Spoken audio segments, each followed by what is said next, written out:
HSC পরীক্ষা 2025-এর ICT suggestion ক্লাসে তোমাদের সবাইকে স্বাগতম। আজকের আইসিটি সাজেশন ক্লাস এমনভাবে প্রস্তুত করেছি, আর মাত্র কিছুদিন রয়েছে ঈদের পরপরই 26শে জুন থেকে তোমাদের পরীক্ষা অলরেডি অনুষ্ঠিত হবে। তো আমি চেষ্টা করেছি খুব অল্প সংখ্যক এবং অল্প সংখ্যক অধ্যায়গুলো রেখে তোমাদের কেন যেন 100% কমন দেওয়া যায়। তবে আমি এখানে সাজেশন দুই ধরনের স্টুডেন্ট দুইভাবে হয়। এক ধরনের স্টুডেন্ট আছে যারা ম্যাথমেটিক্সগুলো কম পড়ে, প্রোগ্রামিংগুলো কম পড়ে, তাদের জন্য এক ধরনের সাজেশন হবে। আর যারা হলো ম্যাথমেটিক্স এবং প্রোগ্রামিংগুলো ভালো পড়ে তাদের জন্য আরেক ধরনের সাজেশন হবে। তোমরা জানো যে তোমাদের যেই অধ্যায়টি রয়েছে সেখানে আমি তোমাদের ক্লিয়ার করি, প্রথম অধ্যায় থেকে প্রশ্ন থাকবে একটা, সেকেন্ড অধ্যায় থেকে প্রশ্ন থাকবে একটা দুইটা, তৃতীয় অধ্যায় থেকে প্রশ্ন থাকবে হলো দুইটা, তাহলে হলো চারটা, এখান থেকে প্রশ্ন থাকবে আর এখান থেকে প্রশ্ন থাকবে। তো এখান থেকে থাকতে পারে দুইটা, অথবা এই দুইটা মিলে প্রশ্ন থাকবে তিনটা, তাহলে তিনটা, এইটার এটা মিলে প্রশ্ন থাকলো তিনটা, এখানে হলো দুইটা পাঁচটা, ছয়টা সাতটা, এই দুটো মিলে আরো দুইটা আটটা, চারটা থাকবে। ঠিক আছে, টোটাল প্রশ্ন থাকবে কয়টা? আটটা প্রশ্ন উত্তর করতে হবে কয়টা? পাঁচটা নাকি? এখন প্রশ্ন হলো কিভাবে কমন করা যেতে পারে, কি কি বিষয়গুলো পড়া যেতে পারে। আমি সর্বপ্রথম শুরু করব 3 নম্বর অধ্যায় থেকে, যে অধ্যায়টা সবচেয়ে বেশি গুরুত্বপূর্ণ। এখানে প্রথম দ্বিতীয় অধ্যায়টা তাদের জন্য সাজেস্ট করবো যারা ম্যাথমেটিক্স গুলো ভালো পারে না বা ভালো বোঝে না। অ্যাট ফার্স্ট আমি গুরুত্বপূর্ণ চ্যাপ্টারগুলো নিয়ে কথা বলবো, দেন আমি প্রথম অধ্যায় এবং সেকেন্ড অধ্যায় এই নিয়ে কথা বলবো, যেটা হলো যারা ম্যাথমেটিক্স না পারে তাদের জন্য।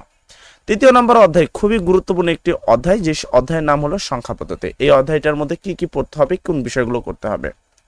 সর্বপ্রথম তোমাদেরকে পড়তে হবে যে কোনো সংখ্যায় রূপান্তর, যেমন হলো বাইনারি থেকে অক্টাল, অক্টাল থেকে হেক্সাডেসিমাল, ডেসিমেল থেকে হেক্সাডেসিমেল, এরকম। ঠিক আছে, দশমিক থেকে হেক্সাডেসিমেল, এরকম যে কোনো সংখ্যা থেকে রূপান্তর করতে পারতে হবে, বেস পরিবর্তন করতে পারতে হবে। 2 নাম্বার হলো ঘ নাম্বারের জন্য দেওয়া হয়েছে, এটা হলো গ নাম্বারের জন্য প্রশ্নটা দেওয়া হয়েছে, এটা গ নাম্বারে থাকবে। 2 নাম্বার হলো যোগ বা বিয়োগ, তাও আবার কিসে? 2 এর পরিপূরক ব্যবহার করে। 2 এর পরিপূরক ব্যবহার করে কিভাবে যোগ বা বিয়োগ করতে হয় সেই জিনিসটা তোমাকে জানতে হবে, ক্লিয়ার ধারণা থাকতে হবে 2 এর পরিপূরক সম্পর্কে। 2 এর পরিপূরক থেকে একটা প্রশ্ন 100% আসবে। এখন অনেকের প্রশ্ন থাকতে পারে, ভাইয়া কোন বোর্ডগুলো করব, কোনগুলো খুবই গুরুত্বপূর্ণ। হ্যাঁ, অবশ্যই বলে দিব। 3 নাম্বার প্রশ্ন হিসাবে পড়তে হবে ন্যান্ড গেট এবং নর গেট এ বাস্তবায়ন। একটা ফাংশন দেওয়া থাকলো, ফাংশনটাকে বলা হলো ন্যান্ড গেটে বাস্তবায়ন করো, বা ফাংশনটাকে নর গেটে বাস্তবায়ন করো। তো এরকম একটা প্রশ্ন দেওয়া থাকবে, একটা ফাংশন থেকে তোমাকে ন্যান্ড গেট বা নর গেটে বাস্তবায়ন করতে পারতে হবে। 4 নাম্বার হিসাবে পড়তে হবে মৌলিক গেট বাস্তবায়ন করতে হবে। তোমাকে কি মৌলিক গেট বাস্তবায়ন, ধরো একটা ফাংশন দেওয়া থাকলো, তাকে মৌলিক গেটে বাস্তবায়ন করে একটা লজিক গেট আইকা দিতে হবে। 5 নম্বর প্রশ্ন হলো ফাংশন থেকে সার্কিট অঙ্কন করতে হবে, বিপরীত থাকতে পারে, সার্কিট থেকে ফাংশন থাকতে পারে। 6 নাম্বার হলো হাফ অ্যাডার এবং ফুল অ্যাডার পড়তে হবে, এবং কথা হলো বোর্ড কোনগুলো পড়বো। এইচএসসি পরীক্ষা 2025-এর জন্য সবচেয়ে বেশি গুরুত্বপূর্ণ বোর্ড হলো সকল বোর্ড 2024, 23 এবং 19। তো এই 3টা বোর্ড যারা ক্লিয়ার করতে পারবে এই অধ্যায় থেকে, তারা অবশ্যই 2টা প্রশ্ন ক্লিয়ারলি কমন পাবে, এটা 100% গ্যারান্টি।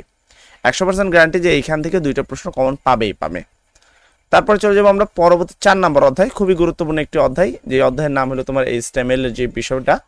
তো এইচটিএমএল থেকে তোমাকে সর্বপ্রথম পড়তে হবে স্ট্যাটিক অ্যান্ড ডাইনামিক ওয়েবসাইট যেগুলো রয়েছে সেগুলো নিয়ে একটু, তাদের মধ্যে পার্থক্যগুলো, তাদের বৈশিষ্ট্যগুলো ক এবং খ এর জন্য।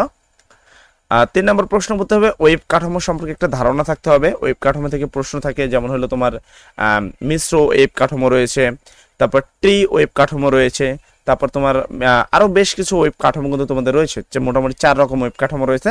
এই ওয়েব কাঠামো তোমাকে 4 রকম ওয়েব কাঠামো তোমাকে মুখস্থ করতে হবে, বিশেষ করে ট্রি ওয়েব কাঠামো যেটা রয়েছে। 3 নম্বর হিসেবে তোমাকে পড়তে হবে টেবিল এইচটিএমএল কোড।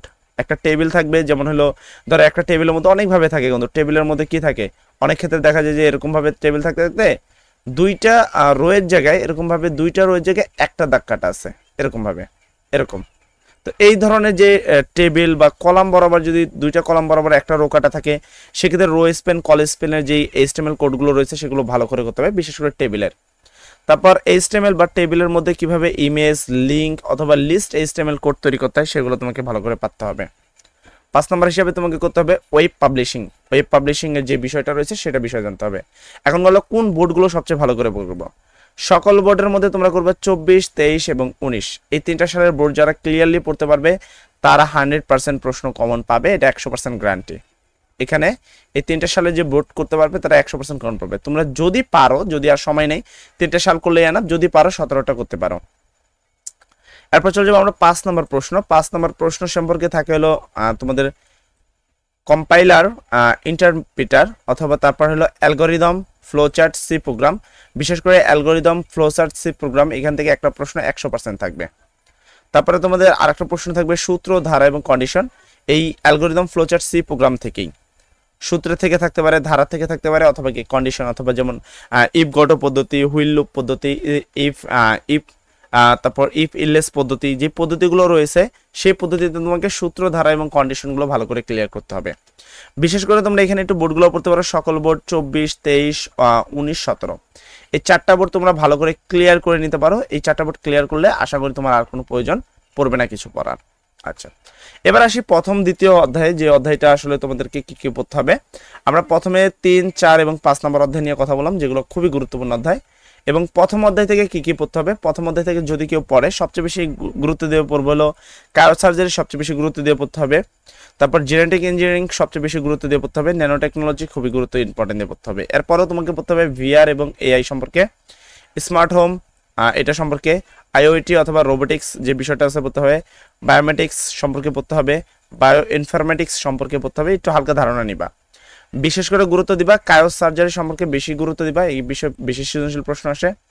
তারপর জেনেটিক ইঞ্জিনিয়ারিং সম্পর্কে বেশি গুরুত্ব দিবা, ন্যানো টেকনোলজি সম্পর্কে বেশি গুরুত্ব দিবা। তুমি এখানে বোর্ড পড়তে পারো 2024, 23, 20 এই 3টা সালের বোর্ড ভালো করে দেখতে পারো কি ধরনের প্রশ্ন এখান থেকে থাকে। দ্বিতীয় নম্বর অধ্যায় থেকে তুমি পড়তে পারো serial transmission, data transmission mode, radio wave, microwave, Bluetooth, wifi, WiMAX, mobile প্রজন্ম, নেটওয়ার্কের প্রকারভেদ, টপোলজি। এই 7টা টপিক দেওয়া রয়েছে। এই 7টা টপিক যদি পড়ো 100% এখান থেকে একটা প্রশ্ন তুমি কমন পাবা গ্যারান্টি। বিশেষ করে এই টপিকটা থেকে বেশি পরিমাণ প্রশ্ন আসে, এবং এই টপিকটা থেকে প্রশ্ন আসে। লাস্ট হলো টপোলজি থেকে, এই 3টা টপিক থেকে একটু বেশি পরিমাণ প্রশ্ন আসে, বাকি টপিকগুলোও গুরুত্বপূর্ণ।